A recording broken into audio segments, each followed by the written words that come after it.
सिमोरी येथील जिल्हा परिषद पूर्व माध्यमिक शाळेच्या परिसरात वीज कंपनीची उघडी डीपी आहे व त्याला वॉल कंपाऊंड पण नाही। येथे नेहमीच मुलं खेळत असतात। एखाद्या वेळी खेळताना ती मुले डीपीजवळ जाऊन अपघात होऊ शकतो, जीवितहानी होऊ शकते। त्यामुळे ही डीपी येथून दुसऱ्या ठिकाणी हलवावी अशी मागणी सिमोरी गावातील पालकवर्गाने केली आहे। जिल्हा परिषद सिमोरी ढाणा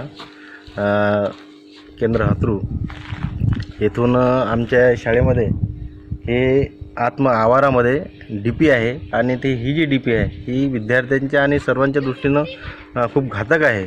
आम्ही वारंवार या ठिकाणून पत्रव्यवहाराद्वारे कळवलेलं आहे, तरीसुद्धा याची कुठेही कोणीही दखल घेतली नाही।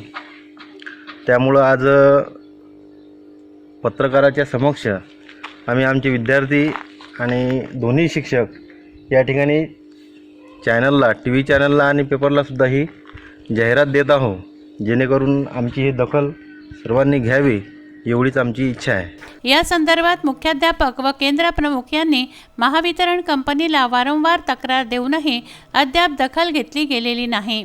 सिमोरी शाळेमध्ये जी विद्युत मंडळाची जी डीपी बसवलेली आहे ती शाळेच्या आवारामध्ये आहे, मैदानात आहे आणि त्या ठिकाणी शाळेला जेव्हा आम्ही भेटी देतो त्यावेळेला त्या मुख्याध्यापकांना विचारणा करतो की या पत्रावर MSEBची कार्यवाही कुठपर्यंत आली, ही डीपी हटवणं आवश्यक आहे। आणि या आता दिलेल्या भेटीमध्ये जे पत्र मला मुख्याध्यापकांनी दाखवलं तर सर मी जारीदाराला प्रत्यक्षात पत्र देणार आहे, परंतु ते MSEBवाले काही कारणामाने घेत नाही।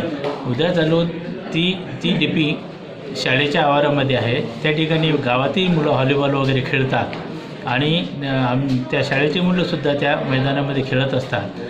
तर उद्या चालून त्या विद्यार्थ्याच्या जीविताला धोका आहे, असे काही घडल्यास सर्वस्वी जबाबदारी ही MSEBची राहील। जीवितहानी झाली तर याला जबाबदार कोण राहणार? बहुतेक डीपीच्या दोन्ही बाजूला असलेले पत्र्याचे झाकण गायब झाले आहे किंवा तुटले आहे, त्यामुळे या ठिकाणी अपघात होण्याची शक्यता बळावली आहे।